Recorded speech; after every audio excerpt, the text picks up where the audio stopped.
مریم نواز اکثر کہتی ہیں کہ عمران خان کو نااہل بھی کہتی ہیں، اس کے علاوہ فتنہ خان بھی کہتی ہیں، بڑے بڑے الزامات لگاتی ہیں، ان کے بارے میں آپ کیا رائے رکھتی ہیں as a P T I supporter? Being a lady میں وہی بات ہے کہ ہم لڑکی کو یا لیڈی کی بہت لحاظ کرتے ہیں، حالانکہ اگر کوئی بھی بندہ ایسی لینگویج یوز کرے جیسے مریم نواز کرتی ہیں تو ہم ان کو بہت برا بھلا کہتے ہیں، بٹ ان کو پھر بھی بہت لیوریج دی جاتی ہے اس لیے کہ وہ لیڈی ہے، حالانکہ وہ ان کی کیا کوالیفیکیشن ہے. اگر آپ لاجیکلی ان کی بات سنیں تو ان کو نہ اکنامکس کا پتہ ہے نہ پالیٹکس کا پتہ، ایون ہم اکثر کتابوں میں پڑھتے ہیں جنرل نالج ان کا وہ بھی بہت ویک ہے. اگر آپ کبھی نوٹس کریں تو مطلب کریکٹر پہ تو بات بعد میں آتی ہے، پہلے آپ یہ دیکھیں کہ آپ کی ورتھ کیا ہے. آئی ڈونٹ تھنک سو کہ ان کی کوئی ورتھ ہے، مطلب ایز اے پولیٹیشین بھی اور ایز اے ہیومن بھی، مطلب آئی ڈونٹ تھنک سو.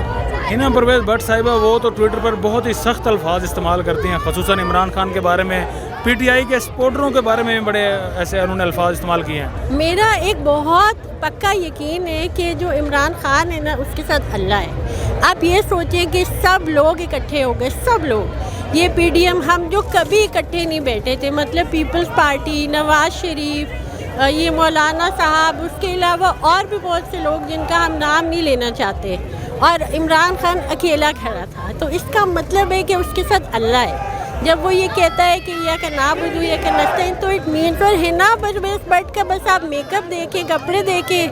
جوتے اور پرس دیکھیں اور اسے کہیں چل کرو لڑکی.